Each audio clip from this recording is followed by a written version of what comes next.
So we're going to wrap it up with another Edith Piaf number, but before we do, I just want to tell you a little bit more about her. I feel like in more recent history, we think about her as just being kind of a big hot mess, and she was. She was.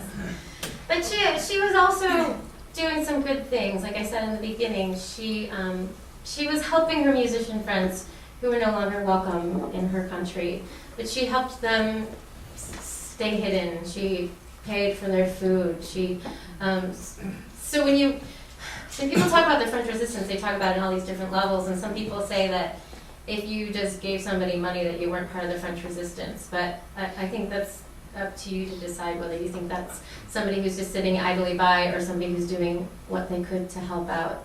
And Edith Piaf did. She toured into Germany at French labor camps, and some people will say she was performing just as much for the Germans as for the French. Regardless, she let her French resistance friends come along, and they took pictures of Edith Piaf with the prisoners, and then they came back months later having made ID cards out of those pictures to help those people escape.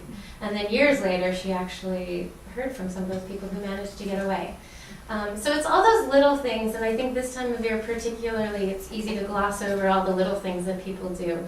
But sometimes it's fun to live in those stories a little bit.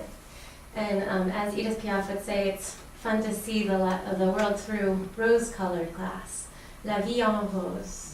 When he holds me in his arms, I see the life in a rose.